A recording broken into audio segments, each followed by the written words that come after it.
Shalom, meus queridos irmãos, a graça e a paz do Senhor. Essa é a nossa última aula aqui do livro 3 de Teologia, chamada Bibliologia. Eu sou o pastor Ilmar, professor aqui de História, de Geografia, de Sociologia e Filosofia da Rede do Ensino de Minas Gerais, estadual. Estamos no Centro de Cultura Bíblica Bereshit. Nosso curso é o curso básico de Teologia, mas temos também curso médio, intermediário, curso bacharelado e até convênio para o curso superior do MEC.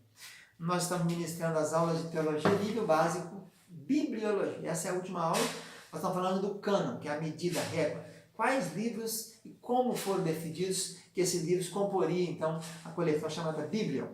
Na aula passada falamos sobre o cânon do Velho Testamento. Agora falaremos sobre o cânon do Novo Testamento. Então, no Novo Testamento, esse cânon só veio a ser definido oficialmente lá pelo ano quase 400, no Concílio de Cartago. Mas logo depois, no dia de Jesus, foram se fazendo então as compilações, né? Os autógrafos naqueles primeiros escritos que foram passados, começaram então a circular, as cartas circulavam. O próprio Pedro tinha uma coleção das cartas de Paulo, né? Ele fala que são difíceis de entender e tal. Então, o cânon do Novo Testamento, primeiro teve um estime eclesiástico, a lista dos canônicos, né? Para que se coligissem isso aí, para que montasse um livro só, onde tivesse todos esses detalhes. A igreja primitiva, então, tinha necessidades internas e externas que exigiam o reconhecimento dos livros canônicos. Então, primeiro foi o estímulo eclesiástico. Segundo, o estímulo teológico. Tornou-se cada vez mais necessário definir os limites do legado doutrinário apostólico. Necessidade de saber que livro deveria ser usado para ensinar a doutrina com autoridade divina, né, para que tivesse, então, um fundamento. Terceiro foi o estímulo político à lista dos canônicos. As forças que pressionaram a canonização culminaram na pressão política, que passou a influir na igreja, depois de Constantino, no ano 310. Né?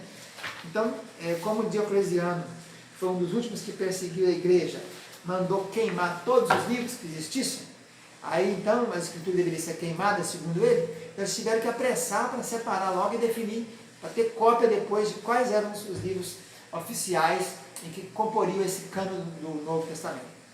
A evidência neotestamentária de um cânon crescente. Já na última metade do século I, a maior parte dos livros havia sido escrita para as igrejas locais. Né? As cartas, por exemplo, particular, Filemão, João. Outros livros tinham ido para a Ásia, como 1 Pedro, né, e Apocalipse, e até para a Europa, Romanos. É provável que alguns dessas cartas tivessem origem em Jerusalém. Tiago, por exemplo, pensa que escreveu em Jerusalém. Outras vieram de Roma, nos confins do Ocidente, que Paulo escreveu algumas cartas presas em Roma, né? Filipenses, Colossenses.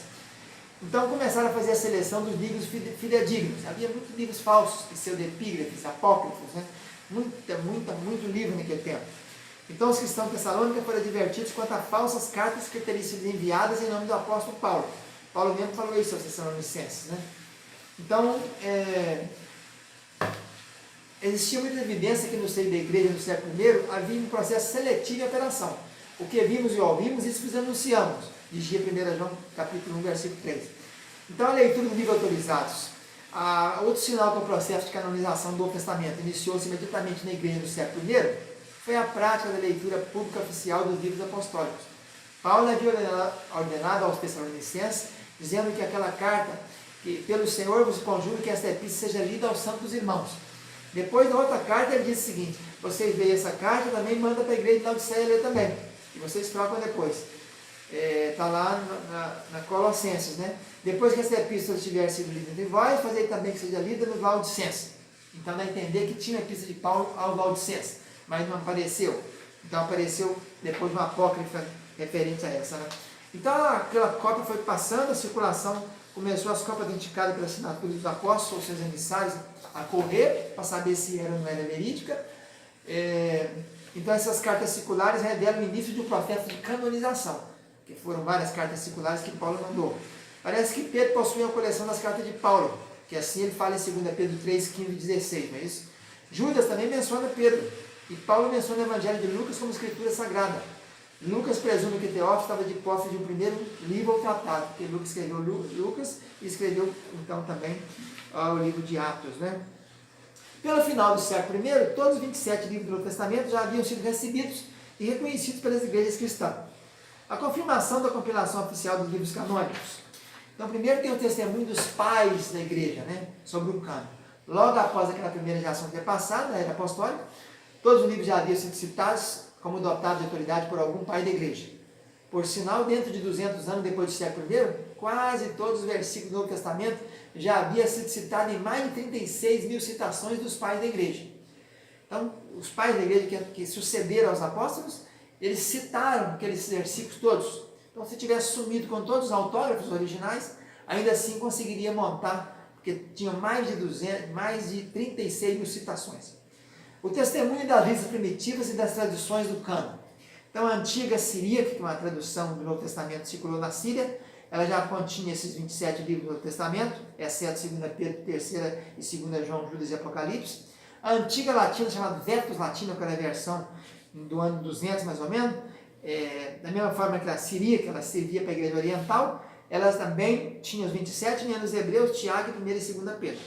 O cânon muratoriano do ano 170, ele já falava sobre essa lista aí, tirando apenas Hebreus, Tiago e 2 Pedro.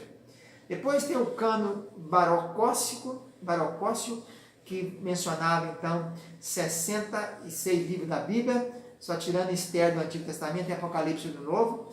Eusébio de Cesareia, no ano 340, falando do cânon na sua história eclesiástica, ele menciona os 27 livros, exceto Tiago, Judas, 2 Pedro e 2 e 3 João. Atanásio de Alexandria, no ano 373, menciona também os 27 livros do Novo Testamento como canônicos. O Concílio de Hipona e de Cartago, então, baixa oficialmente a regulamentação e os livros, então, passam a compor oficialmente o cânon do Novo Testamento. Aí, no mesmo caso do Velho, tinha aqueles que eram homo legomena, os que todo mundo considerava que era escrito.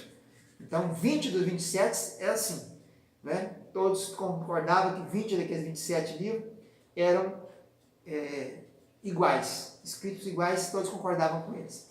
Menos Hebreus, Tiago, 2 Pedro, 2 e 3 João, Judas e Apocalipse, que seriam então os antilegômenos, os que estavam em dúvida.